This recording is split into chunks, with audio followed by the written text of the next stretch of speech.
Hello, and welcome back to the Film Brain podcast. We've had a little bit of a break, but now we're back, and this is the episode I've been wanting to do for a very long time, since pretty much the podcast started, but I've been waiting until The Lion King came out. We're going to be talking about the Disney remakes, because, oh boy, is there a lot to talk about, especially given this year. But, of course, I'm not alone. Would you like to introduce yourselves, please? Sure. My name is Johnny. I run a YouTube channel called The Lone Chemist, where I have dank memes and also movie reviews and video essays. My name is Lasse Vogt. I am a German podcaster, a movie reviewer, and a soundtrack critic. Do also a lot of stuff on YouTube, a lot of stuff with podcasts. I also studied filmmaking. I am doing pretty much everything online without actually earning any money off of it. But hey, that's life. Isn't that all of us? Isn't that all of us? Yes, it is. This episode is going to be fairly jam-packed, in my opinion. There is a lot of ground to talk about, but we're going to start off with The Lion King because we're recording this on the opening weekend of the movie. Let's do my traditional plot synopsis. I'm not sure how necessary this really is, considering that I think everyone has already seen the original version of The Lion King already, but in case you are in some way born under a rock or something, the plot is that Simba is the new lion, the crown prince of the Pride Lands, born to Mufasa, who is voiced by James Earl Jones, once again in the remake. Unfortunately, Simba falls victim to a staggering betrayal by Scar, voiced by Chiwetel Ejiofor in the remake, and he finds himself exiled from the Pride Lands, where he finds Timon and Pumbaa, voiced by Seth Rogen and Billy Eichner, and he grows up with them, shirking his responsibilities to the throne, but as an adult, now voiced by Donald Glover, he is eventually found again by Nala, voiced by Beyonce Knowles-Carter, who encourages him to reclaim his birthright. So, I think that generally covers the movie. My opinion of this remake, just generally speaking, is that I thought it was a very visually stunning movie, which I think is the phrase that everyone uses to describe it. Oh, it's visually stunning. It's visually stunning.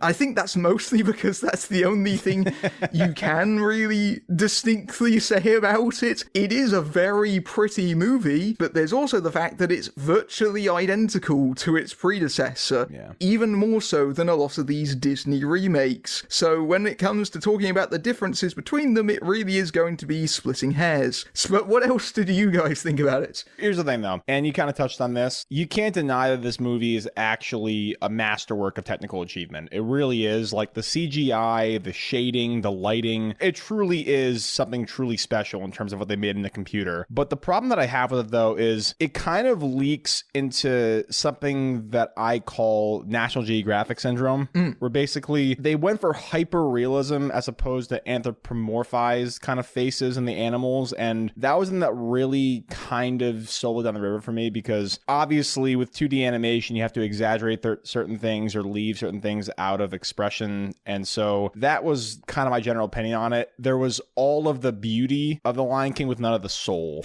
Yes. CGI wise, absolutely absurd achievement, but I just didn't really feel anything coming out of the theater, to be honest with you. Let me tell you this. I was able to go to a press screening of this movie. I paid no money for this, and I got a free drink. And I still felt robbed. like seriously, within the first few minutes, I was already so incredibly angry watching this. In hindsight, this is not the worst movie ever made or anything, but I actually still kind of hate it. I hate it for everything that it represents. Yeah. You were one of the first people to see this because you obviously saw it at an early screening, and you're in my Discord chat, which I would like to promote. That is a Patreon perk. If you follow me on Patreon, you can be in that Discord chat.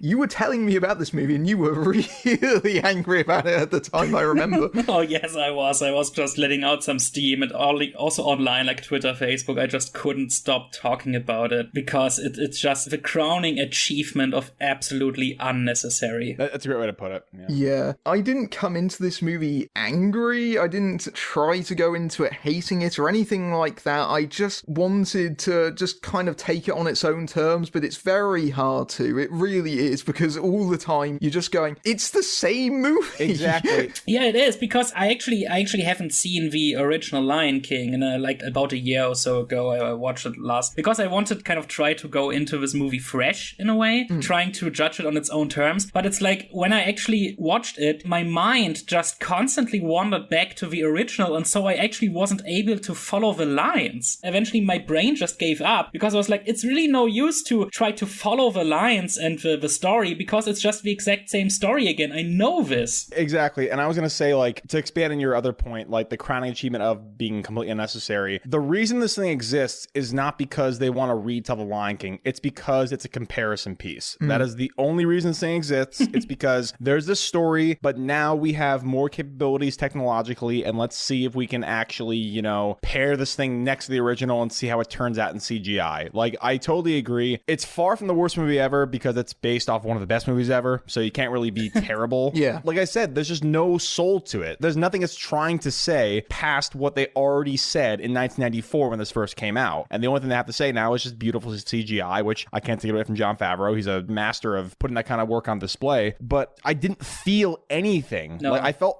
empty, even less than empty. I felt just like kind of bitter about the whole thing when I left. I still enjoyed it, but I'd rather watch a movie that has something original to say instead of just saying, oh, we have the Pride Rock scene. You've seen this before, but now you're going to see it in stunning 4K. Yeah. I just thought it was completely unnecessary. I walked into it really not feeling anything. I was trying to give this a fair shake. Yeah. I'm not going into any movie like automatically wanting to hate it. I left the theater actually really angry. I like chucked my drink so hard into the bin.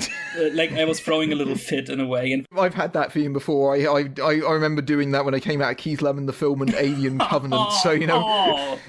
I just felt betrayed in a way. It's already a few days ago and I still can't wrap my head around how incredibly disappointed and angry I am at this whole Disney thing and the movie industry and everything. Yeah.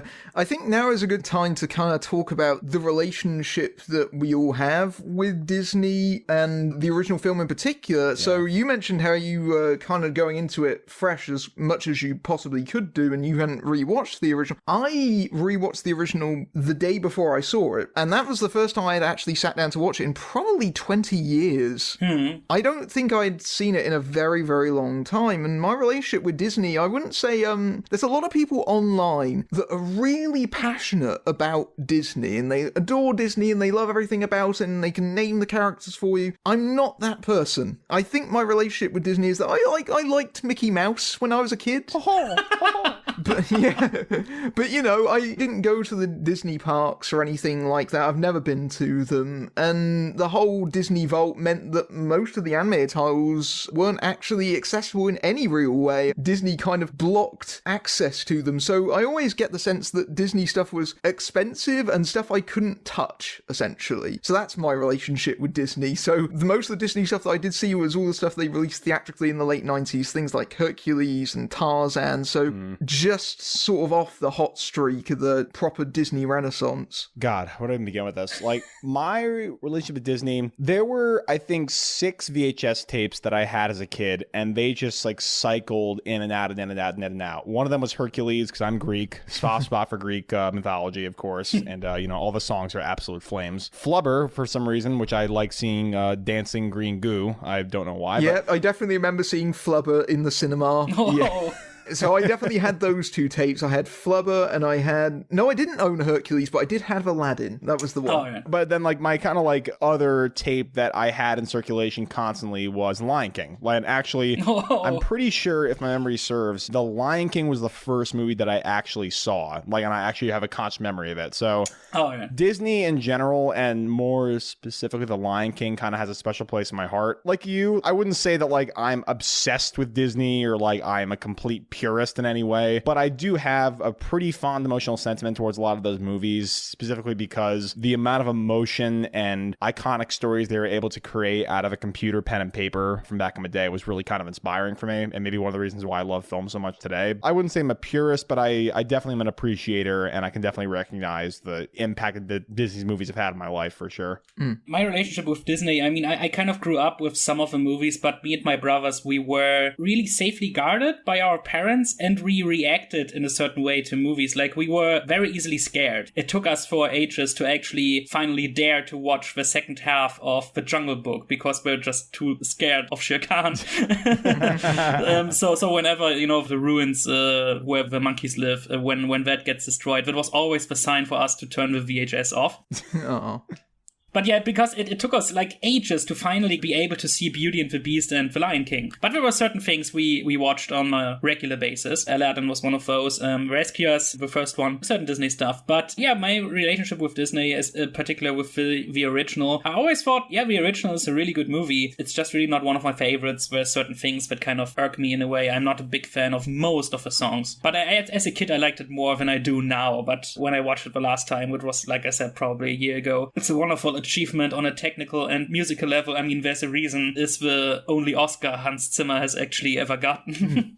Watching The Lion King as an adult, having not really remembered that much of it as a kid, I remembered certain bits of it in detail, but it felt very different coming into it as fresh as I did. I felt the same way about Aladdin when I rewatched that, when I reviewed that earlier this year, is that I remembered bits of it, but it was weird coming into it with a mostly clean slate as an adult. It's kind of striking, both of those movies, on a visual level. It's kind of funny because Lion King, when it was made at the time, it was being made by the B Squad in Disney. No one really had the expectations for Lion King. The A-team, as it were, was working on Pocahontas at the time, and we all know how that turned out. Yeah, that's true. Animators actually left this project to be able to work on Pocahontas because they saw that as the more prestigious thing. Yeah. The Lion King, watching it as an adult, I actually got a really profound kind of emotional response. And I think it's one of those Disney movies that does actually work on that level, because obviously it's dealing with those themes of father-child relationships, circle of life, which obviously includes death in that as well. So I think that The Lion King has a particular place in many children's childhoods because it's probably their first real conception of the concept of death, the concept of that finality of it. I think that's why Mufasa's death is up there in the same way as, like, Bambi's mother, to cite another Disney classic, is also a similarly traumatic moment. It's definitely the modern day equivalent of that. And I do think that in general, many children have so much association with Disney growing up that they think of Disney when they think of their childhood. They think of the films and the products and the parks. 100%. Yeah. They associate themselves with the brand. You said something actually I really agree with. The Lion King specifically, I mean, all these movies, they subtly give messages to kids about certain things in life they have to deal with when they get older, but The Lion King especially had a lot of dark, mature themes that it distilled in a very palatable way for young people, like betrayal, life after death, the conception of politics, and, like, assuming your place in the world.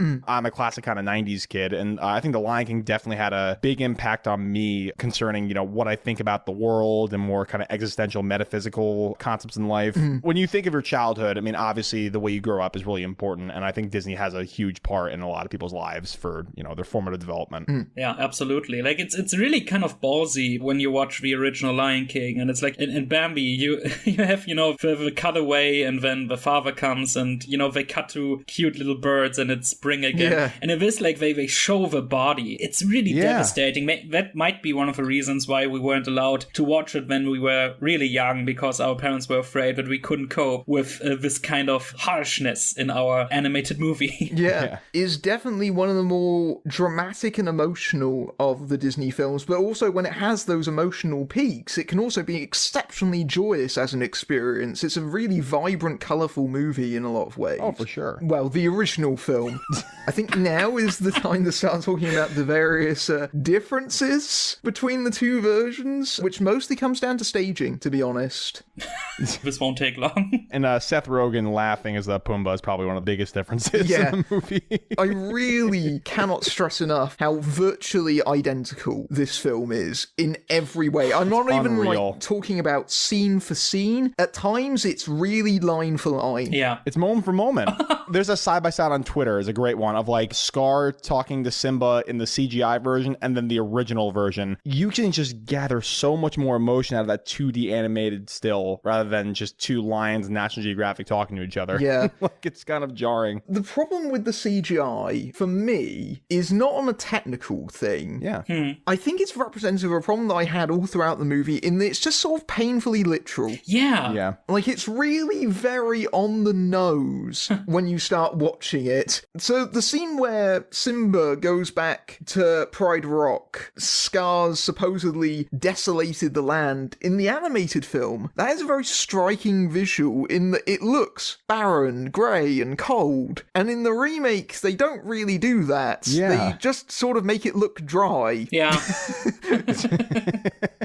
Which speaks volumes about the overall feeling of this remake. Yeah. The problem is that the remake has no actual colour to it. The remake's colours are all sort of khaki browns and things like that. For the exception in the Timon and Pumbaa segments, but there it actually took me out of it how overly bright and kind of artificial. It looked like something out of Alice in Wonderland. The problem is that you're working in 2D animation and it's got that vibrant kind of style to it, and then you have to adapt it into a live action medium, or at least as close as you can really get, because obviously the brief here was realism. Obviously nothing here is actually real. Yeah. But that's the target they're aiming for. This is essentially the closest to realism an animated film is going to get. Really what you need to do is just start up from a ground level. At least in my opinion, if you're going to do something like this, you shouldn't parrot the original movie just through a different lens. And that's so often what The Lion King is trying to do here. And most of the differences, in my opinion, came down to the comedians. Yeah. Most of the movie feels fairly anonymous, but what Favreau does here is that he does make his touch slightly known because he gives leeway to the comedians in the cast. Every so often, you can feel them riffing on the material. Okay, here's a moment where you can do your thing. Yeah. And it just feels a bit odd in a movie which otherwise reduces the humour very pointedly. I knew that Keegan-Michael Key was in this, but when I started watching the movie, I straight up forgot he was in this. And I didn't know which hyena he was. Was he the dumb one or the annoyed one? He's Kamari, so they renamed the two other hyenas. Oh, that's right.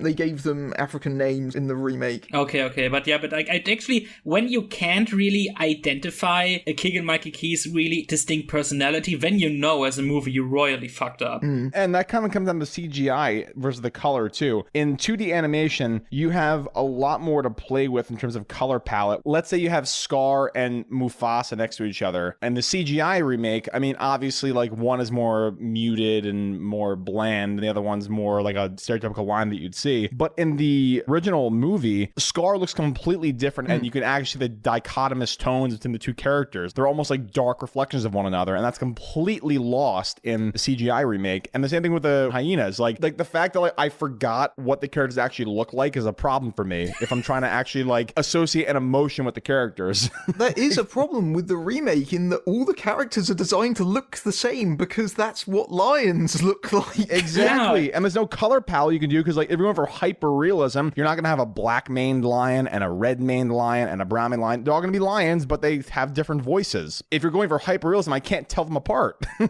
biggest problem was in the climactic fight sequence, where it's just like, who is fighting who here? Oh, yeah. The color scheme, just everything bleeds into each other. It looks like Batman v Superman in a way. Yeah. And then there's this one part where the main hyena is fighting one of the lions, and it took me a while to actually realize, oh, that one is actually Nala, and that's the main hyena. They try to make her look like a little bit more bulky. As soon as they are not talking, I can't tell them apart. There's not enough distinctness in the designs. Me and Johnny are both in like a film critic Twitter group, and I think at least one of us tweeted about the character posters they released for the film where they just look identical.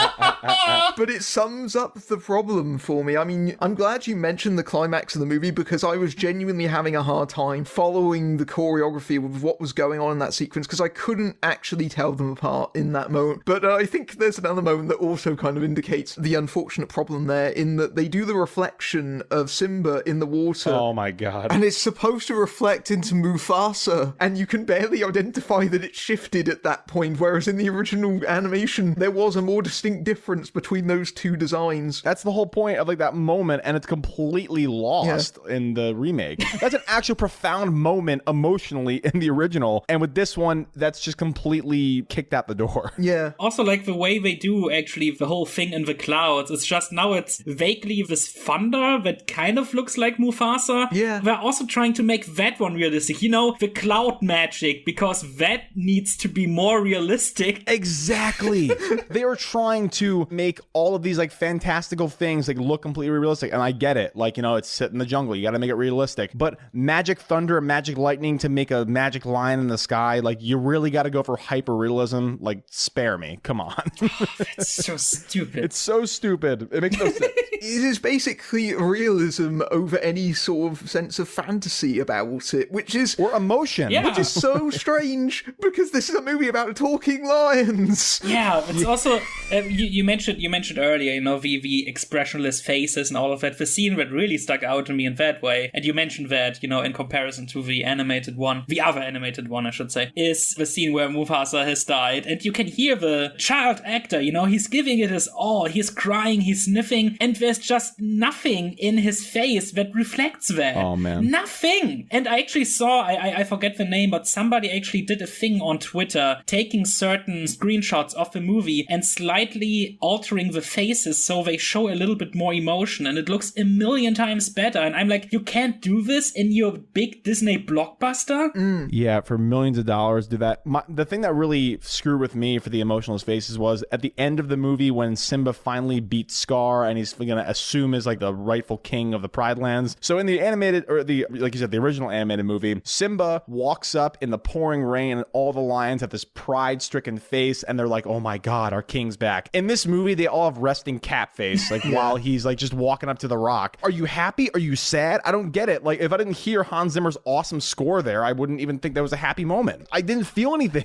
at all. I would much rather, like you said, a little bit of distorted reality and keep all the realism and CGI the same. Just distort the faces a bit. That's all you have to do. Which they were actually able to do in the Jungle Book. Yes. That's what I'm saying. It's so anthropomorphic and so anthropomorphized. Obviously, there's one kid actor in that movie, so like obviously you can relate a little more emotionally to it. But they made Baloo look kind of like a fat guy. They made Bagheera look like the stuck-up, pretentious douchebag, like in their faces. And with this one, they just literally copy and paste from a National Geographic on lions. I did a podcast with Garrett Snook a few weeks ago, when I hadn't seen the Lion King remake yet, and I was like, going off from the trailers, it just looks like the thing they could have done also is just actually flying to Africa, film real lions, put Hans Zimmer music over it, and it would be done.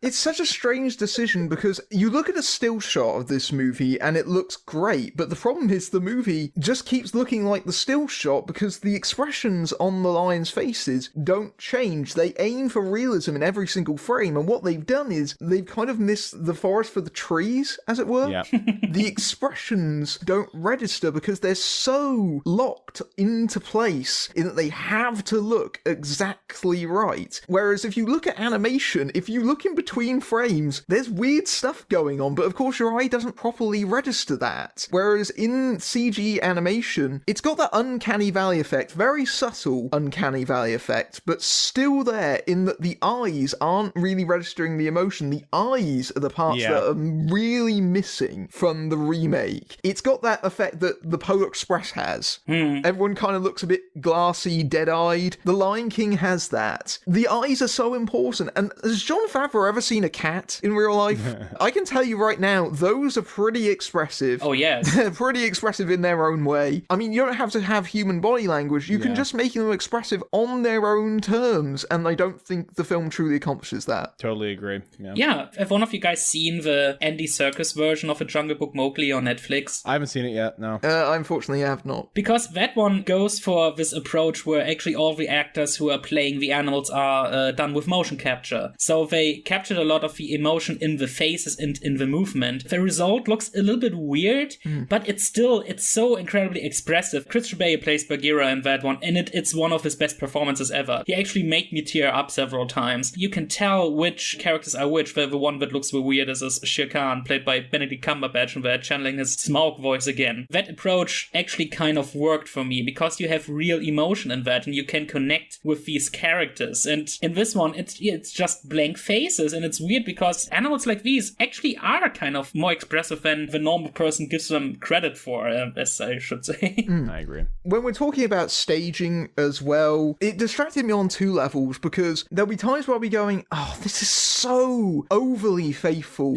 shot for shot in key instances. So you have the original opening title sequence replicated virtually shot for shot. Yeah.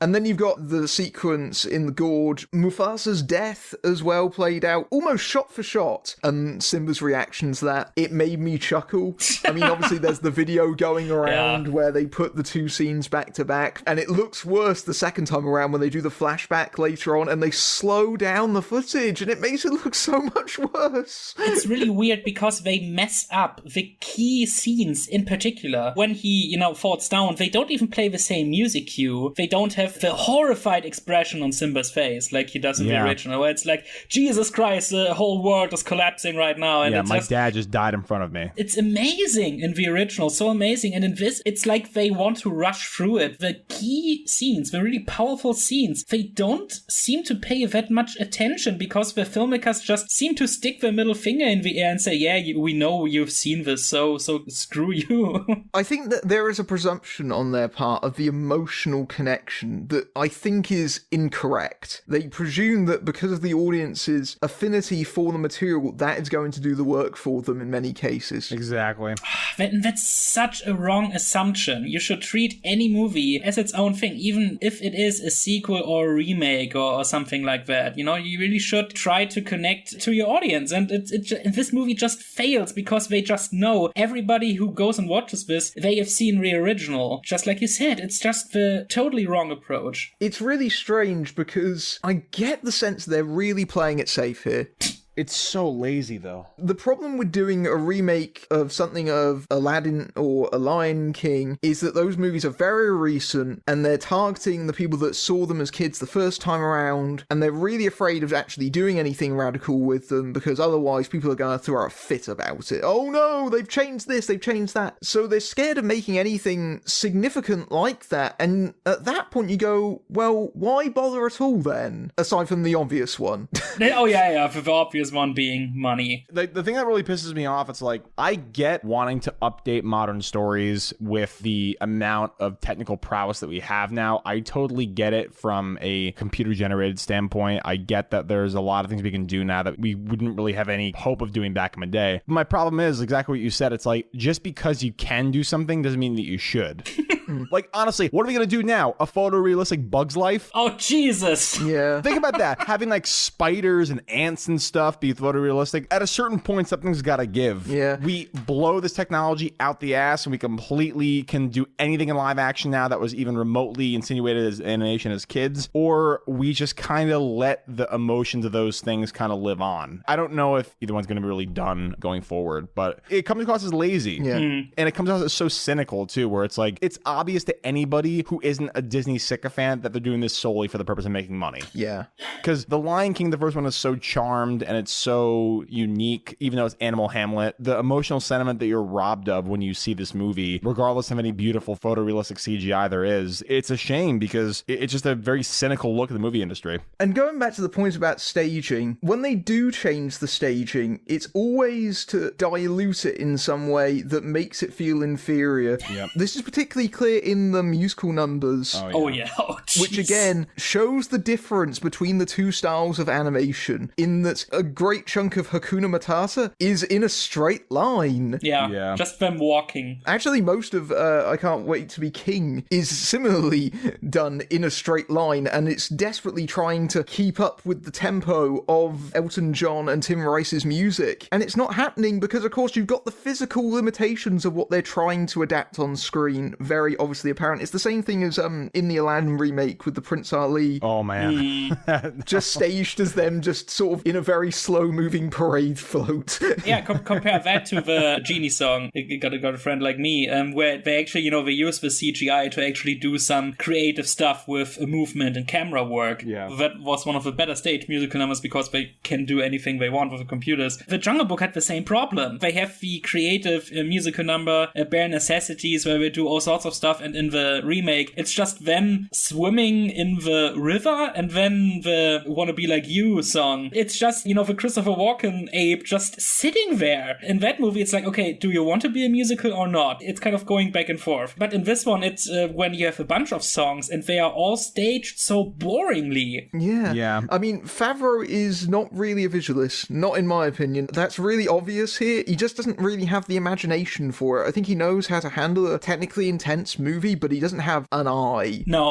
I mean, compare his two Iron Man movies with the one Shane Black directed. Yeah. I get the sense that Favreau is kind of a journeyman here. Oh, yes. I mean, absolutely. I mean, I get the impression with a lot of these Disney remakes that the people that are working on them, they're working on them because they know that it'll be an instant success. It will allow them to do the things that they want to do. So I'd imagine that Favreau probably was like, I did the Jungle Book, that was something I wanted to do, now you want me to do The Lion King, okay, I will do that, but you give me carte blanche on that Star Wars series that I'm doing in return for this. It's the sort of same thing with Guy Ritchie. Guy Ritchie has come off a string of flops, then he does Aladdin, which is the biggest movie of his career, but has virtually no stamp on from him whatsoever, but, he's going to be able to do whatever the heck he does afterwards. Yeah. Yeah, that's true. Maybe that was one of the reasons why Tim Burton said yes to Dumbo, but that one wasn't even a hit, so it's like, who knows what he will do next? It's, yeah. Going back to the point you actually made about the musical stuff when compared to the Jungle Book, I think I actually might disagree a bit. The Lion King doesn't feel like it's inspired by the original Lion King here. The Lion King just feels like it's a modern adaptation, where the Jungle Book, at least, it feels like it's just kind of invoking those songs opposed to performing them straight up. So yeah, I think I'm a little more sympathetic to like Bare Necessities kind of flying on the river and like, just like having like fun with a big fat guy with a kid in his stomach. I thought that was kind of charming, but sure. I can see what you're saying about like having the thing just kind of be boringly framed. But I mean, I do like it because I mean, that song is literally about just friendship and like having all you need to survive is just like in front of you. I think I'm a little more sympathetic to you than you guys are. I will agree that the Lion King songs are absolutely atrocious in this movie. If they're going for hyper-realism, why are they having lions sing as opposed to just like talking? It really was jarring because if you're going for hyper-realism, literally make a thing like the Jungle Book, have it inspire by and invoke the kind of same sentiments. Don't perform the songs just straight up. It was really kind of upsetting, to be honest with you. I mean, a lot of the new voice cast are singers, which is a definite step up from its previous incarnation where obviously you had Matthew Broderick who couldn't sing and was replaced for the numbers, and obviously you had Moira Caroly in the same way. So there is certain improvements in the voice cast. You've got Donald Glover who can sing, of course. Yeah, Beyonce can sing. Yeah. So obviously you don't have to switch them during the songs. There's also the fact that, of course, the problem with the original cast of the original Lion King is that most of them were white in a story that is set in Africa. So we have a predominantly African-American cast this time, which I think is right, and I do think that that is at least one of the areas you can say that the Disney remakes do improve upon, in that they actually correct that casting. That's definitely something that Disney has been criticised for, even around the time of Aladdin, the way they westernized a story set in that world by their casting. I think that's definitely a problem that they've had come up a time and time again, but I think that these remakes do at least try make an effort in trying to correct things like that, so I can at least concede that point. Sure, but in my opinion, if you want to see kind of like a more appropriate actual live action kind of remake to The Lion King, just go back and watch Black Panther again. Yeah, there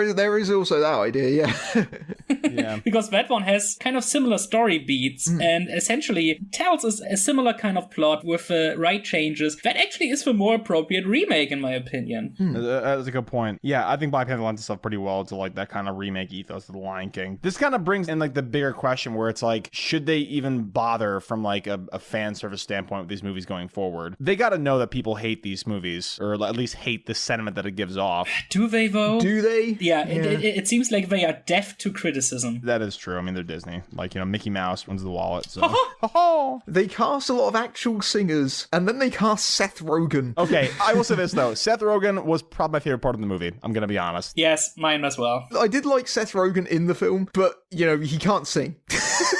Okay, but like, you don't really need an operatic singer for Pumbaa, though. No, I thought he did fine. There wasn't really anything. Yeah. And it's just like, I actually really liked his casting in particular. It's just like he's having a blast, and his voice really fits that character, but which makes it true again, when you're going for realism, then you actually have to show how incredibly ugly a warthog is. Yeah. What do you guys think of John Oliver as Zazu, though?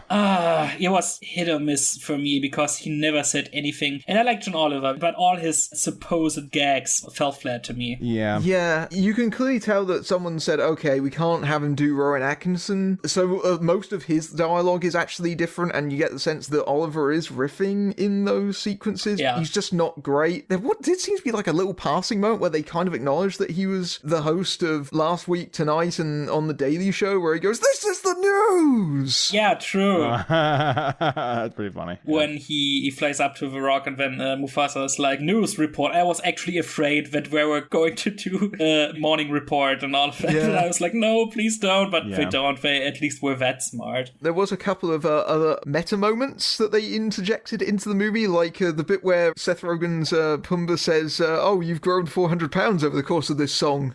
Yeah, that's true. But that was one that got a little bit of a chuckle out of me. Yeah. The other one was the bizarre insertion of Be Our Guest from Beauty and the Beast. Yeah, Be Our Guest. Yeah. That actually made my skin crawl.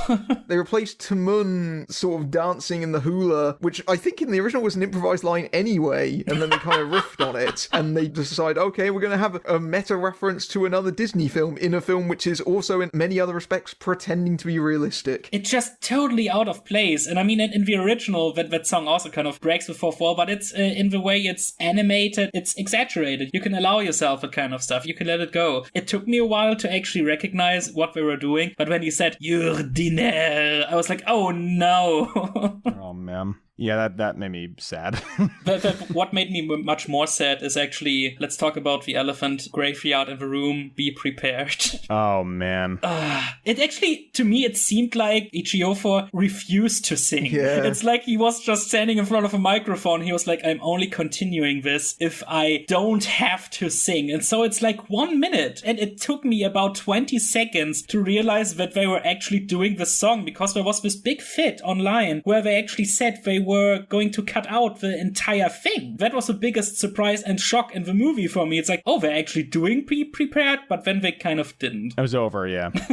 It's a very sort of, oh, it's there. It's there because people moaned that it wasn't there. And then you wonder, oh, well, that was the reason why they cut it in the first place. Yeah, it's like, it feels tacked on. Yeah. I think it's a good place to talk about Ejiofor's performance as Scar. I like Chiwetel Ejiofor. I think he's a terrific actor. I've seen him perform on stage live. He's a great choice, but I don't think he really gets Scar very well, because Jeremy Irons' performance in the original film, he was clearly having fun with it. He is so hamming it up in his voice performance, but he is savouring that. Ejiofor goes for a kind of darker, a bitter take on the character. It just doesn't really work. It doesn't seem like he's kind of enjoying being menacing. No. Yeah. And also, you know why they cast him, because they were like, oh, in the original we had a British actor, and now we also need to have a British actor. It also comes across kind of cynical in a way. And I like Ejiofor as well. I've seen it in a couple of movies, and he's really good. And I've seen him in some villain roles where he did a good job. How they designed Scar, he just doesn't look intimidating at all. I would agree. And also, like, going back on a point that Matt just said, Scar is like evil to the point of exaggeration. It's legitimately all theatrics. But like, seriously, this coupled with the fact that Ejiofor's performance is really not that theatrical, not that really hammy, and the fact that it is so literal and blatant in terms of how they actually present the character's design. It just makes it feel like kind of an uninspired performance, even though Ejiofor is one of my favorite actors working right now. And also, like, why would you have James Earl Jones reprise his role as Mufasa, but not have Jeremy Irons reprise his role as the villain? Because, like, I feel like that'd be actually kind of interesting to have the two kind of main hitters of the movie, the villain and the kind of grandfather-esque character, and then have them kind of like usher in this new cast of characters. I think that would have made more sense. I don't know. But it's just like the way they designed Scar and the way he moves, or rather doesn't move. He's just always kind of standing or sitting there sulking. Yeah. It came across like that, kind of like Megatron in the third Transformers movie. Yeah. You bring up James Earl Jones. I think that was my first immediate red flag about this movie when they initially announced the casting, and then it's James Earl Jones reprising his role as Mufasa. And I go, oh, really? I mean, I know that there are people going, well, you can't replace him. He defines that role. And yeah, that's true. But you could have tried. You could have. You could have done something as opposed to recasting James Earl Jones. And my problem with his performance in this is that, as Favreau says, yeah, the cadence of his voice has changed. I think that his voice is obviously much frailer now. You can hear that in his performance. And I think he is clearly going through the motions. Yeah. He embodies the problem with this remake in that it's kind of just going through the same things over and over again. You also got that impression in Rogue One with his Darth Vader scene. Oh, for sure. Where it's like, he clearly also doesn't want to do this stuff anymore, where he's like, really, you're bringing me back because you still can't let Star Wars go. But actually, when I heard him in the trailer, I was dead set convinced. I was like, did they even bring him back into the audio booth, or did they just recycle his original lines? Yeah, I was wondering, like, at a certain point, if you're just going to use the same guy in the same role and you're going to use the exact same dialogue virtually, why even bother getting to record new lines? Exactly. You might as well use the stems from the original soundtrack. Yeah, that's true. Who would have been a good, if they actually had to choose, like, a different actor? I think someone like Keith David would have been a good choice, maybe? Yeah, Keith David would have been a good choice. My thought, if they want a name, and I was just sort of thinking about this, Denzel Washington. Oh. He's about the right age. He has the right kind of presence, I think, for that sort of role. I think if you cast him as Mufasa, I think that he would be perfect for it. But of course, that would require a little bit more imagination when we can just get a clearly quite disinterested James Earl Jones back. Yeah, that's true. It's so weird who they chose to recast and which ones not. Because on that note, they could have just brought Rowan Atkinson back as well. Or Nathan Lane, you know? It's so weird. Makes no sense. It really doesn't. Yeah. If you are going to make this its own thing, then why bring someone back? I mean, it's not the same voice track, obviously, and some of the dialogue from the original is snipped, but even so, this movie is longer than its original counterparts, and it's mostly just because of padding. It's padding, and it's mostly mice and bugs. Yes. So, Johnny, you mentioned the National Geographic aspect. Yes. You were really right on that, because the bulk of the additions to this film are not in the speaking parts, they're in the transitions between scenes. Yep. Jesus Christ. Like, as soon as I saw that mouse running around for like a minute, I immediately got what they were doing, and I was about to flip the screen and double bird. You're putting in the bare minimum of new shit, but you're also clinging to nostalgia and praying to God that people still have nostalgia for the story that you're telling. And obviously they do. That's really the only selling point for this thing. And like to have those like really cringy Nat Geo transitions, it just makes it feel like it's such a waste of time to even see this shit. The thing that's the problem with those transitions is they throw off the pace of the story. The original film is an in and out 90 minutes, and this one literally just sort of clogs itself up at one point. There's that transition where a bit of Simba's fur is flying through the air, and that was so much better in the remake because a giraffe eats it and then poops it back out again. I'm like, why? Why have we got this in the middle of the movie now? That was actually one moment I had a discussion with another critic before the screening, and he was sitting next to me. And then there's that scene where the hair of Simba flies up in the air, and then it lands in the bird's nest, and then a giraffe eats it, and then they cut to black. And at that point, I was throwing my arms in the air, turning to the critic, and I was like, fuck was that? Yeah. And then they show the bug with the ball of shit, dragging it across the ground. And then I was realizing this is the perfect metaphor for the movie. That they are padding this movie with literal shit. That would have been a perfect opportunity for you, Matthew, to stand up at the cinema and screaming symbolism. like, you're so right. It's ingesting the bare minimum of what they need from the original story and just shitting out the rest. It's unreal. You're right. Perfect metaphor for this actual manifestation of the Lion King. It's just absurd. The strangest thing is, though, the most significant additions come directly after Hakuna Matata. The sequence where they go back to the Pride Rock. Yeah. That's mostly to extend the role of Nala. Those sequences focus on her character because obviously you have to give Beyonce something to do. So they established that and they replaced the scene with Scar and Zazu. And so you get a bit more of a heroic side to Nala. And this has been something that has been recurring in a lot of the Disney remakes. That they try to bulk up the female roles that have often been underwritten. So you had this with Jasmine in Aladdin. The two films also share the fact that they both add additional songs for Jasmine and Nala. And I think in both cases you can see how those songs are completely unnatural to the narratives. They don't feel like they're necessary. In the case of Speechless in Aladdin, it's literally just stops the movie cold for a dream sequence. Yep. Yeah, in this one, they at least were smart enough to put it in a montage that actually moves the plot along. Were they smart enough, though? It just shows how pointless of an addition it was. That's true, but at least they didn't stop the movie dead to let her sing the song, because that was one thing I was worried about. They just use it as the basis of a transition scene, Yeah. and then at that point you go, why even bother inserting in a new song? No, there's no point. Just to slap it on the album cover to make more sales. It's strange decisions like that all the way through this. I mean, we're trying to talk about The Lion King, but we're also trying to talk about the other Disney remakes as well. And I think it's at this point we should probably expand our focus a little bit. Yeah. Because we've already touched upon these other ones. So Disney have been remaking their movies for quite a long time. At least certainly going back to the 90s, we've had a couple of them. But they've really kicked into high gear since 2013 or so. At a conference where they were talking about these movies, the term that they used to describe them were brand deposits. That is a term that was coined at Apple, incidentally. Oh. Oh, God. Each film is a product, and the product exists to furnish their own reputation. So a good example of a brand deposit that isn't a remake is Saving Mr. Banks.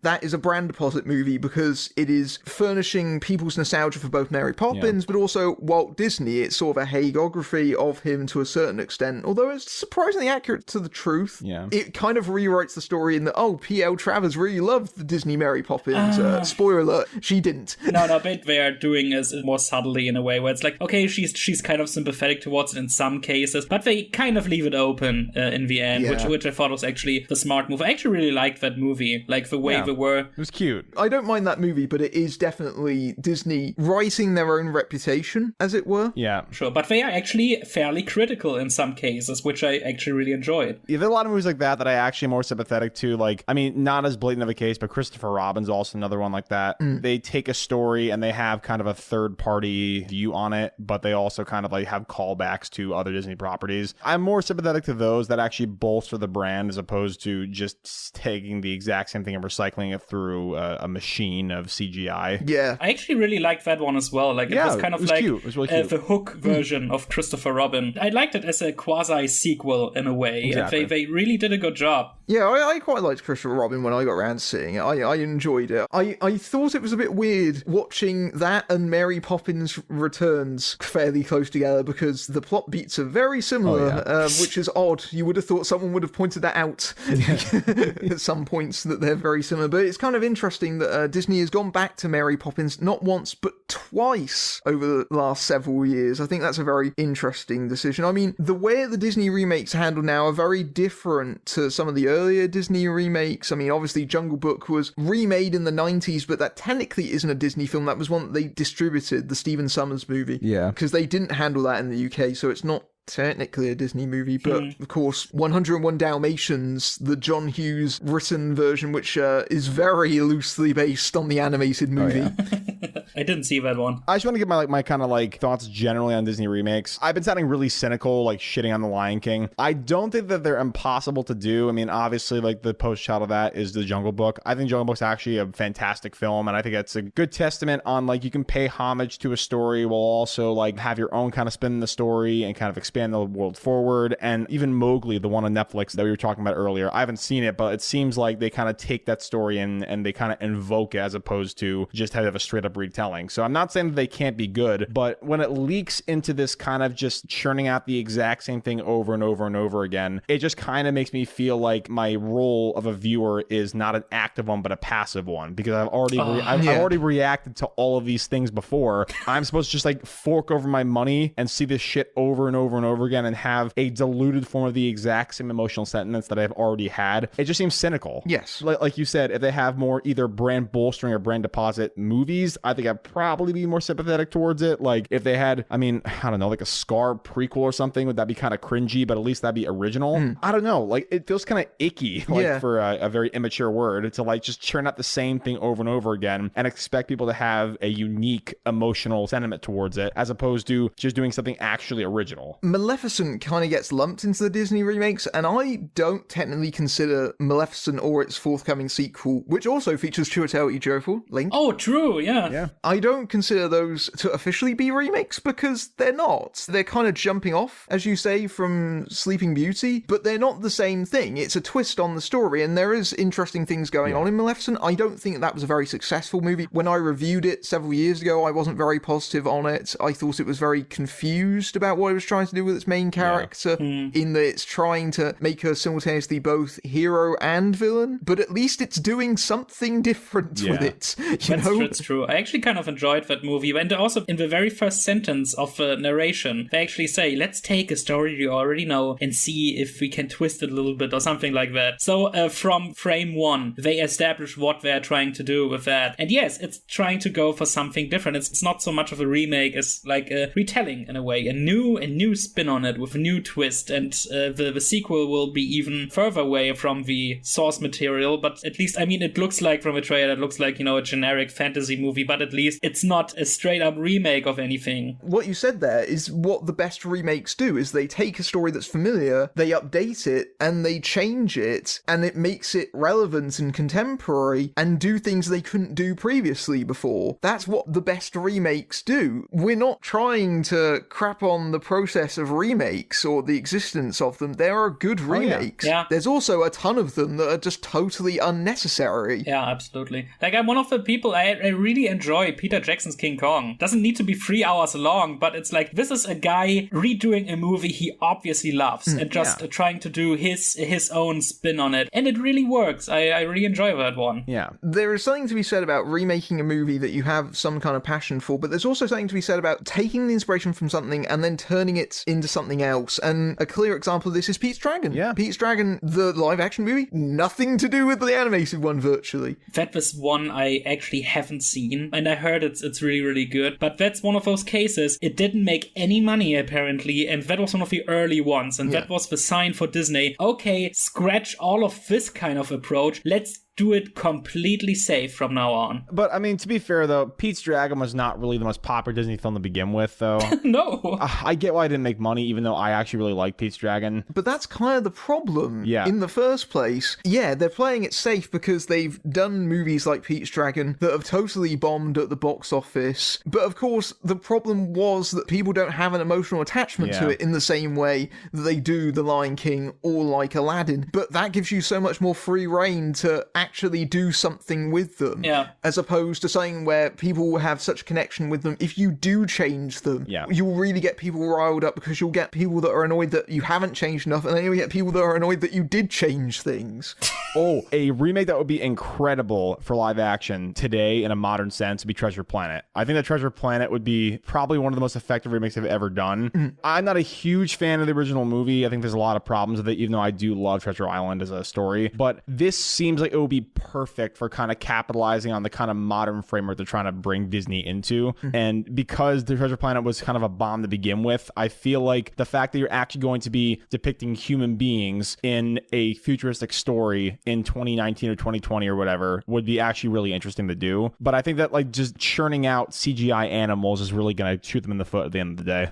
Yeah, I would actually agree with that in that I think that would be a good one for remaking. I was having a similar thought, actually. I was thinking about The Black Cauldron. Oh, yeah. That was my number one pick, yes. Yeah, which is similarly considered another Disney failure, of course, so much so that it nearly sank the studio in the mid-80s. That's crazy, by the way. Like, how did that one movie completely, like, screw Disney up the river? Boy. So I can understand why they wouldn't want to remake it, even in a sense of, oh, well, we're capitalizing on old IP. But even so, that is a movie that you could make work in a live-action form. I think that we're at a point now where fantasy movies like that are able to be made properly in a way that you couldn't do in live-action in the 80s. Yeah. There is fertile ideas in going back to the catalogue. The problem is that most of that is rooted in failure, and most of that is probably why they won't revisit it. Yeah. I actually don't think they're ever gonna touch a Black Cauldron, not only because it actually was one that wasn't successful, and now right now they're remaking the most successful stuff, but also the whole fantasy trend is kind of dying down. That would have been a perfect film to remake when Lord of the Rings came out and brought the whole fantasy genre back into the blockbuster stuff and all of that. But right now, after stuff like The Hobbit came out and some other movies that bombed, it's too late for that one. Yeah. I don't think they would be in any way successful, even though that movie has gotten kind of a cult following. But Treasure Planet, that's actually one I really kind of love, even though the movie has problems, but it's I actually really like it. Another candidate that would be promising would be Atlantis, expanding on that one. Yeah, actually, that's a good thought. Yeah, in a live action way. Because that is also a movie I actually really enjoy, but you can tell that if you expanded that, take what worked about it and expand on all the stuff, the mythology, the culture, you could do a killer live action version of that. Yeah, for sure. Well, you see, the link between all these movies that we keep bringing up is they're predominantly with human characters, and they don't have,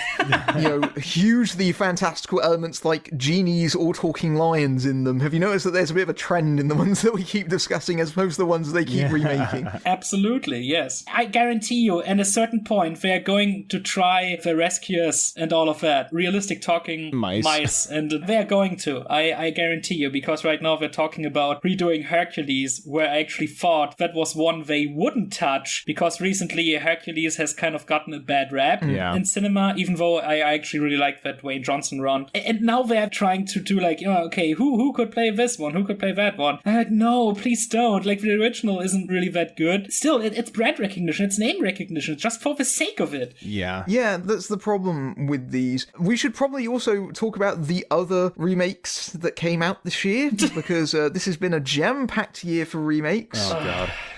So this starts off with Tim Burton's Dumbo returning to the Disney remake well after his Alice in Wonderland, which is, I guess, technically a sequel to the original, but is also awful.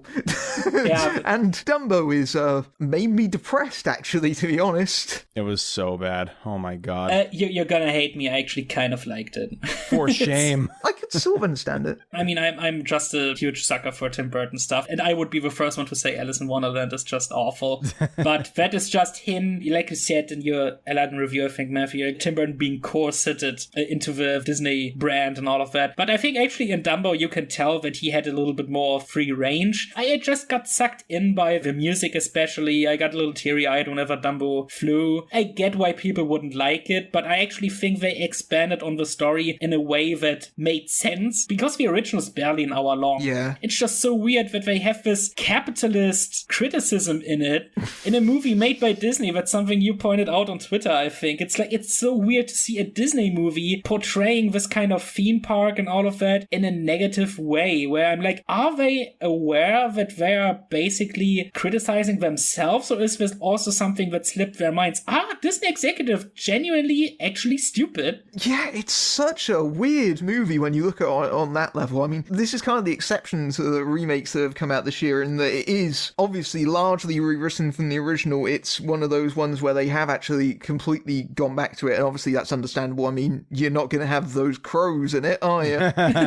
No, let's not go there. But it's just sort of a weirdly sad kind of movie. Yeah. And I get that, you know, it's meant to be like this uplifting tale, but I never got that kind of uplift from it at the end of it. And it starts out in this really grim place. It starts out post-World War One. They have the flu epidemic. Their mother has died from that. Their father comes back and he's lost an arm. The circus is struggling. It starts out in this really bleak, desolate place. Sounds like a Zack Snyder movie. And then Dumbo appears and he gets mocked for his appearance. The original is dark and grim as well in that way. They just, you know, they took what was there and exaggerated in a way that actually kind of made sense, in my opinion. I thought those kid actors were wooden as all hell. They were just unreal in the way I actually forgot that the boy was even a character in this because he barely talks and they give all the action to the girl. Tandy Newsom's daughter. Oh, really? I thought she looked familiar. Yeah, she looks exactly like her mother. That's so weird, but I thought she didn't do a really good job in this. And now Eva Green is Tim Burton's new Muse, yeah. She's the new Helena Bonham Carter. But I actually thought they did a good job with the casting, everything, even though I thought Michael Keaton was a little bit too over the top. But Yeah. Yeah, he was really hammy. It's a satire of Disney and their practices. You've got Michael Keaton's villain who runs a Disney-like theme park called Dreamworld that is eventually burned down to the ground in the climax. I don't think they quite realise how weird a movie like that comes across at the time that it's being released, when they're doing the Fox merger and everything, when they're literally enacting what's going on in the movie. I don't think they quite realise how profoundly tone-deaf it feels. Yeah. big studios do this kind of movie all the time, where it's like the big fight against the establishment, the big system, as if the studios don't realize that they are actually the big establishment, the big system. And so they're basically doing a movie, they portray themselves as the villains. Yeah, and studios do that all the time. I mean, Johnny, you said you really hated this remake. I don't really have much to say about it besides what you guys already just said. I think that, like, there are a couple interesting audio and visual things that I liked. I liked some of the framing of things, but I just thought it was completely morose to the point where it was kind of silly. It felt like Zack Snyder directed it at a certain point. Like, completely just, like, the most morose, dark shit. And I get it. Dumbo, with the exception of the flying and the more memey kind of parts of it, the original story is not like that. But I really just didn't care for this movie at all. It was probably one of my least favorites of the year, and it was disappointing because I do like the original Dumbo. I'm not like a huge fan of it, but I do like it, so yeah. I just was disappointed by it, but you know, it's all right. And of course, that brings us to Guy Ritchie's Aladdin. Oh god, here we go.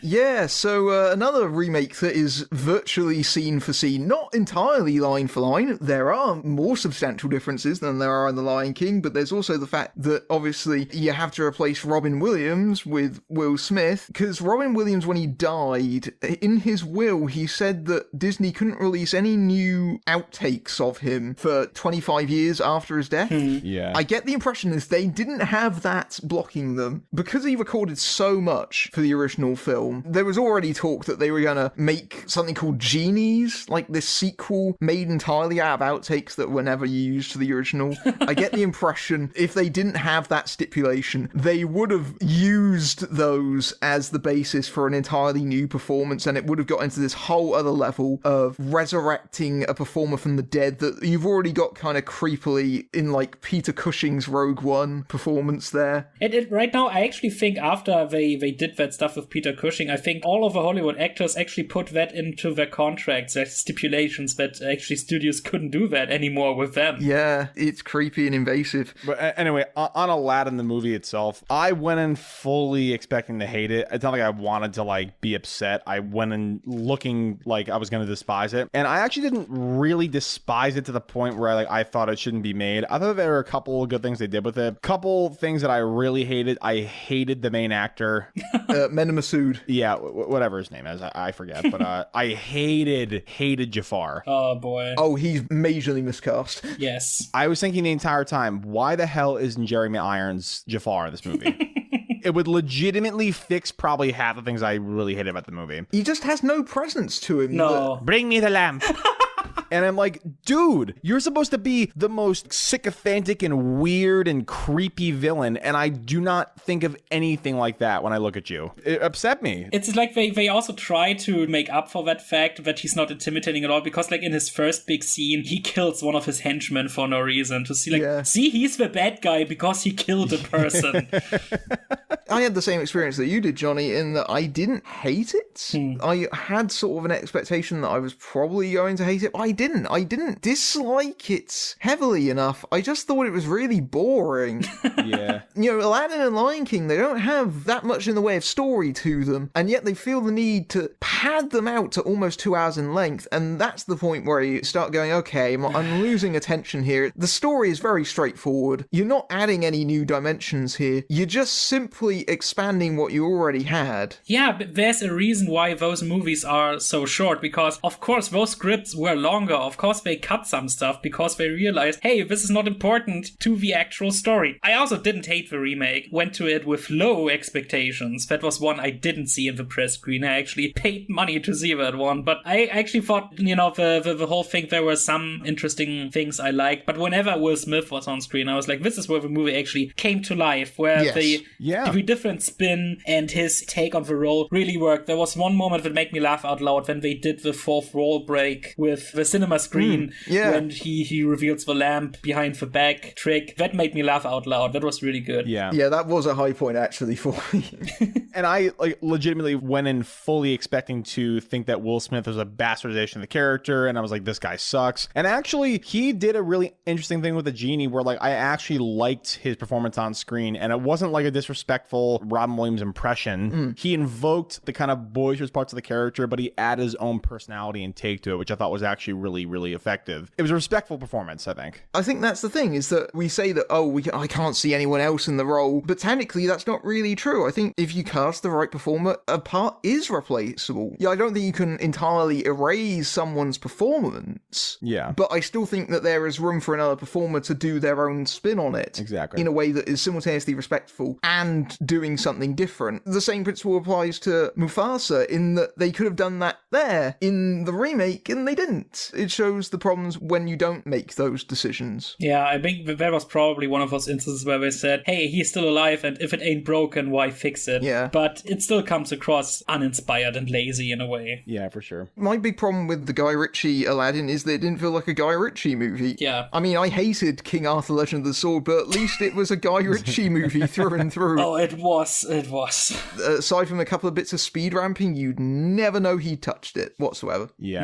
No. There's such weird parts in the remake. He doesn't show any flair in the way he directs the musical numbers. It doesn't really seem like he has any passion for it. This is like a paycheck job, even though he has a screenwriting credit on this as well. Yeah. It's just so weird. And it's also like, this is one of those instances. Can we please just stop putting, the songwriters Benjik and Paul on every single movie musical nowadays? Like, are there no other songwriters out there? It gets to a point where it just really annoys me. I do think that the songs in Aladdin and the remake of The Lion King, they don't match the production on the original. I think they try very hard to try and amp them up. It feels too overproduced. I mean, I have that problem with a lot of modern music. I think it's overdone to the point where it takes any kind of nuance or flavour out of it, because you can tell that every beat, every rhythm has been thought about and over-considered. Yeah, and then you have something like Les Miserables, which feels underproduced in a way. Yeah. I mean, we're not done with the remakes yet. There's still one more to go this year. Really? And that is Lady and the Tramp, which is not being released theatrically. It's on Disney+. Oh, that's right! Yes, it's the one that everyone forgets about. That's why I didn't have it on my mind. It's because it's not theatrical. I had zero idea that was even being made until you just said that. Like, not a clue. What the hell? Yeah, so there is a live-action version of Lady and the Tramp. Come on, leave the dogs alone. With the voices of Tessa Thompson and Justin Theroux. What? Freaking what? Why Justin? That's the weirdest casting I've ever heard. Apparently this is like their big Disney Plus premiere movie, and I have a hypothesis here, is that they shot this movie, and then they suddenly realised, It's shit. oh, it's Marmaduke. I'm looking at the screen says right now, this is Homeward Bound. Like, this is Yeah. Exactly. Isn't it also a Disney production, Homeward Bound? Yeah. I think it is, yeah. No, but I just saw that one screenshot a couple of months ago, and I was like, what kind of new spin can you even bring to it? It seems like it takes place in the same time period again. Are they doing we don't see any human faces in this? Oh, no, they're not. They're not, because Kirstie Clemens and Thomas Mann are in the cast, so they've got names. Why? And still, if they actually still keep those names, but they shoot them just from the hip down, that would be actually really funny. It would be funny, but it's so weird. Like, no one stops to consider, oh, well, if you take Lady and the Tramp, you do it as live action, that just makes it another talking dog movie. Yes, exactly. That's the reason why it's not being released theatrically. I think they realised, oh, this was a mistake. That's also something I said on my podcast. When you want to see a live action remake of Lady and the Tramp, just go and watch Hot Shots Part 2, where they do the whole Italian restaurant scene while that key scene from The Godfather plays in the background. Apparently, they are going to do the spaghetti scene in live action. Can you imagine how hard that would have been to do with real dogs? Yeah, of course they're doing that. It's one of the most parodied things in cinema history. It's probably going to be bad. I know I'm prejudging, but my senses are not good. Do you know anything like who's directing that one, or is it just name withheld upon request? Charlie Bean, who is known for his work on Tron Uprising, but mostly has worked in animation. Tron Uprising, I haven't heard of that one. It's one of those. Okay, I see. He was the director of the Lego Ninjago movie. Oh, yeah, that's course. one of the 3 directors, right? Yeah. Yeah. Oh, Jesus. Boy, I probably won't go see it because I won't be able to see anything on Disney Plus. So that's something I don't need to discuss on a podcast, I guess. Yeah. There is more remakes coming, but I actually have more interest in these remakes. I think that they do show a lot of promise. We've obviously got the trailer for Mulan coming up. Yeah. No, they didn't show that trailer in front of Lion King in my screening. Why would you erase Mushu from the story? I get it, doing something original, having it be realistic, but Mushu is one of the linchpins of the actual story progressing forward. I don't know why you would erase a major character from the story. That just feels kind of wrong to me. I don't know if you guys agree, but I just think that's just a real bastardization of the story. I don't know, you see, because Mulan is based on a real Chinese folk legend, and I think Mushu is kind of symptomatic of a problem that I felt when I rewatched it maybe like a year or two ago, in that Eddie Murphy's performance is definitely inspired by Robin Williams' work as the genie. He's obviously this audience surrogate character breaking the fourth wall in sort of the same way, and he's kind of there to make it accessible. He is the sort of archetypal example of this kind of Western introduced element into the story. He's definitely, I think, a character where they kind of, he's comic and accessible in that way, and so I can very easily see why they got rid of him. I don't think Mulan's going to be a lot like the animated film at all, except for the fact that it's based on the same story. I think it's one of those where they're literally going to go back right from scratch. And we obviously mentioned the whole money thing about these Disney remakes, but we haven't mentioned the C word, namely China. Disney is clearly making these movies for that audience, because a lot of these movies, they weren't released to the Chinese audience, or they didn't really perform very well back then. I mean, Lion King was actually re-released a few years ago in a 3D conversion, but that didn't really make a lot of money in the same way that its initial run did.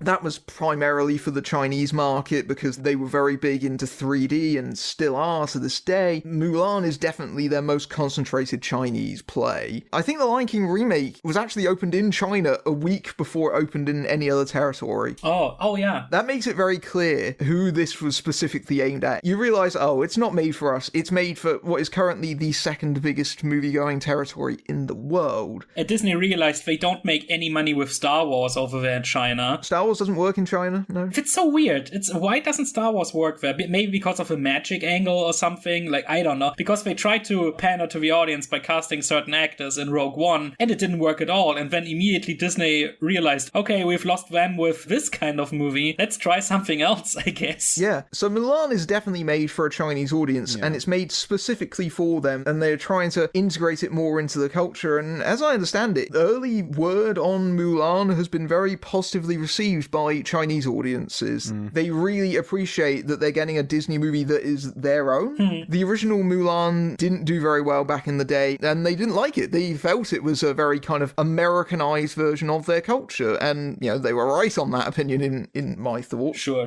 I see your point for sure, but to disagree a little bit on the sentiment of Mushu, I think Mushu's probably my favorite, like, animal-esque character in all these Disney movies. I mean, like, taking out the whole cultural thing where, like, I mean, it's obviously the Chinese dragon, there's no wings to it, and that's kind of like par for the course for depicting that kind of mythical beast. But the problem that I have with eliminating Mushu from the story is Mushu was not only meant to be comedic relief, but it's kind of meant to have a mirror to Mulan's personality and have it be kind of the dark reflection of that, because in contrast to Mulan, Mushu is more comical, but he's also more overconfident and impulsive and kind of convinces Mulan to join the army against her own conscience and her parents' best wishes and stuff.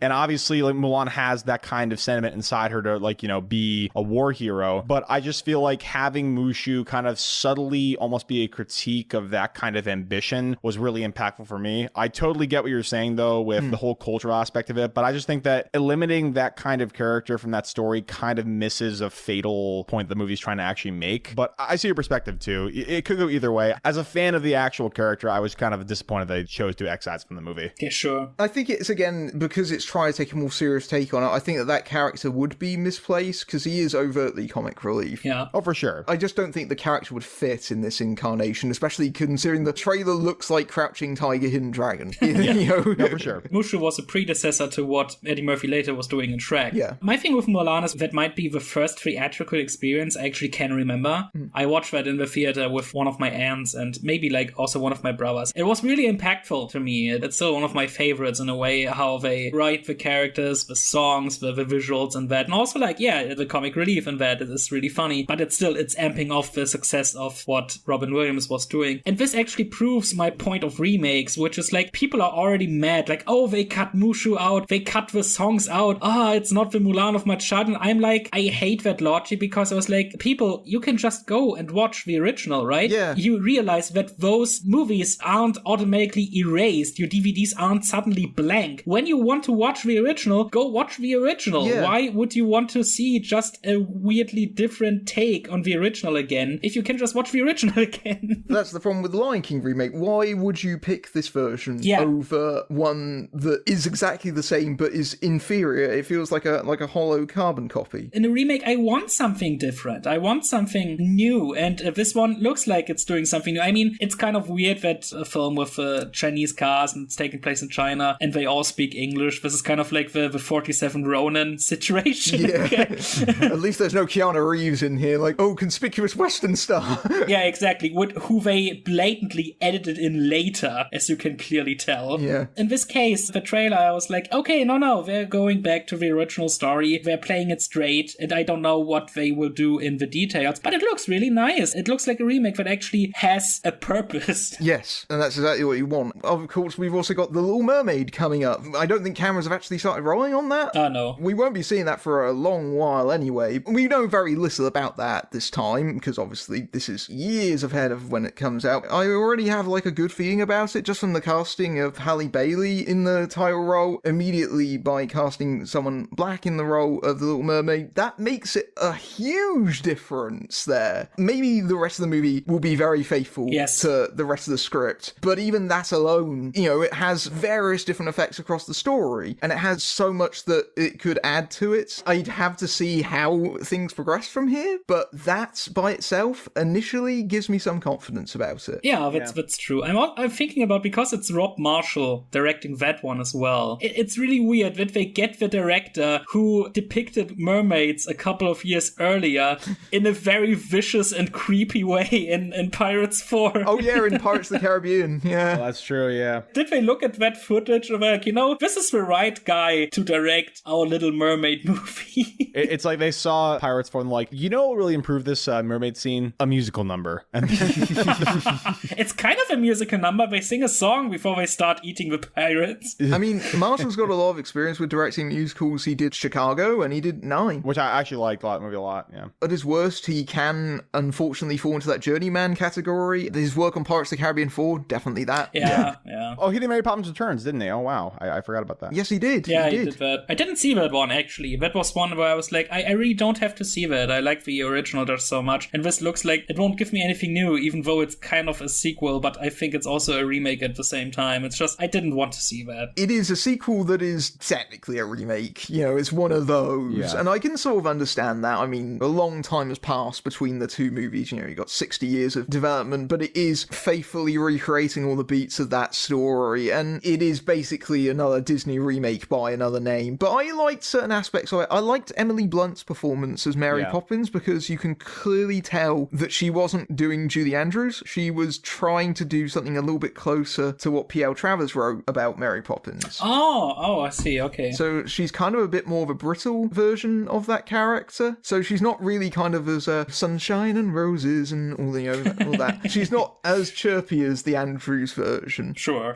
Which again is a positive quirk of it. But again, I didn't really gravitate towards Mary Poppins Returns. But again, that's probably because I didn't really see Mary Poppins until directly beforehand, and it didn't really leave as much of an impression on me. I can understand it having nostalgia for certain audiences. Yeah, sure. I was going to say the next one would be Cruella, I guess. Yeah, there's also Cruella coming up with Emma Stone. I think she's good casting for that. She could be fine. So what we're getting now is this kind of spin-off of a Disney remake that had a sequel.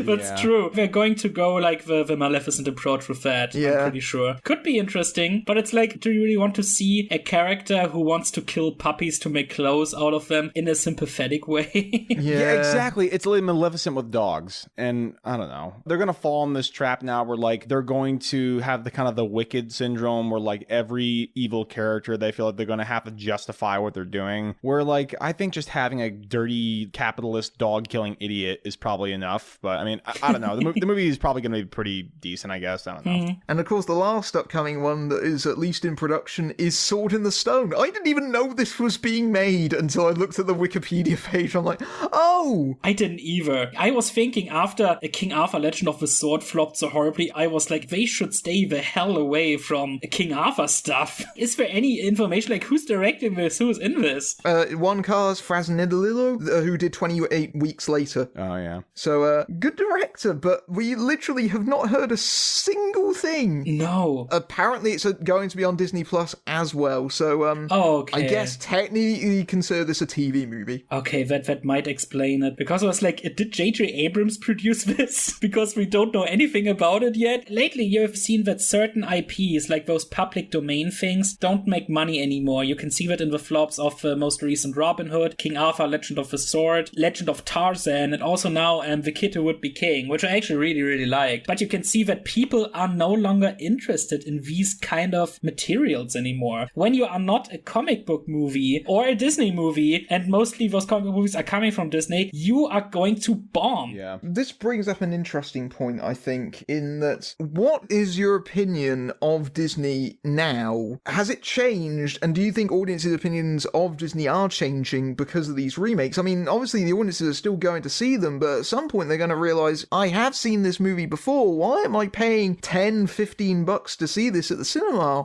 when I could just watch the DVD that I bought? Yeah. I do think that there is a certain section of audience that is becoming increasingly jaded towards Disney, and I feel that in the same way. I think that my opinion of Disney is sort of lowered in estimation because of all of these remakes. I know that it's a corporate decision. I know that some smart ass is going to go, oh, well, every movie is made to make money. Well, yeah, duh, obviously. I'm not an idiot. But even so, you know, every film is attempting to try and do something between art and commerce. Yeah, there's... Except for these Disney remakes, which for the most part just feel like commerce.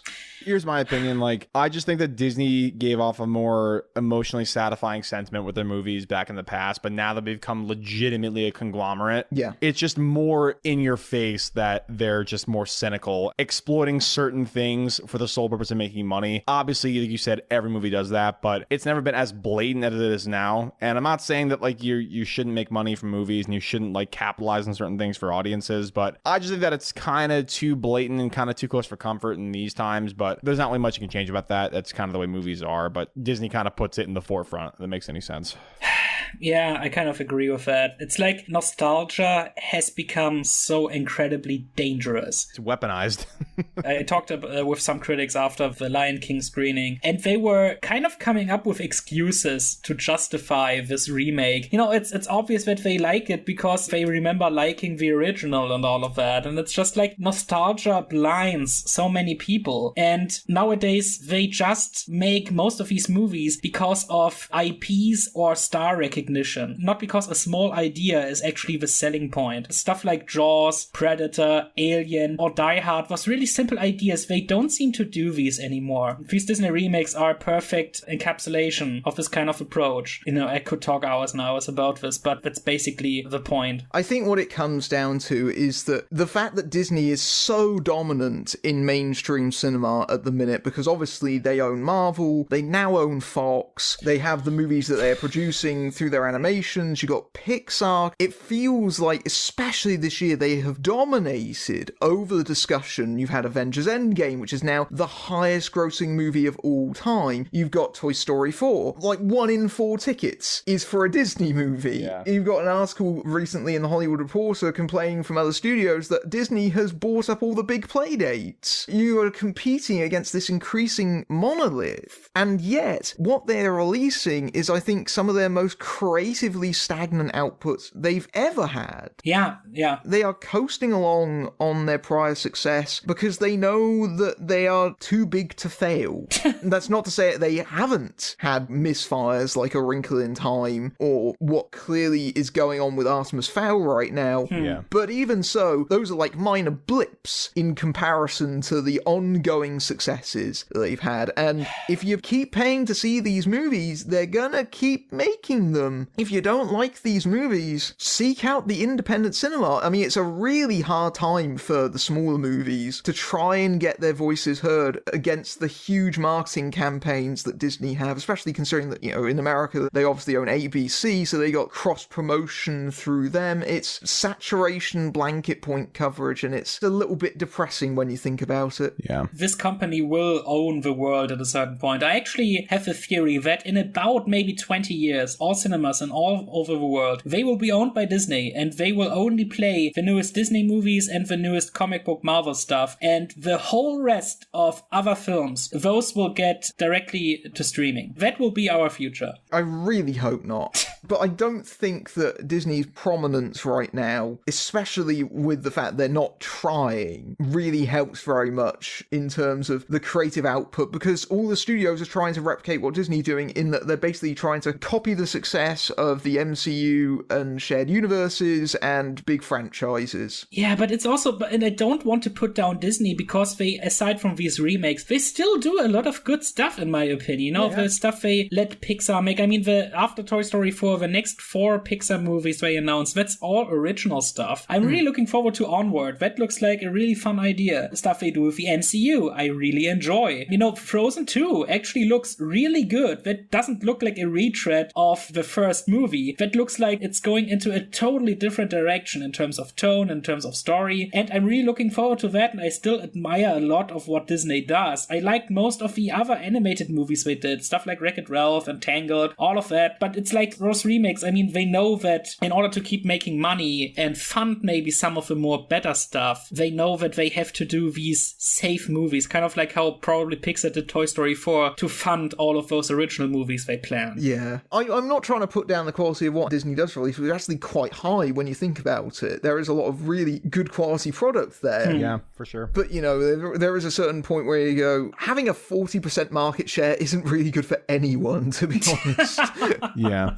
We keep bringing back up the term laziness. It's not laziness in terms of the people who are actually making these movies. As a guy who actually works in filmmaking and all of that, you know, a lot of time and effort goes into every bit of production. It's laziness in terms of the executive who actually greenlight these projects. It's a very corporate level problem, I think, a lot of these, of which the remakes in general, I think, are largely emblematic of. Yeah.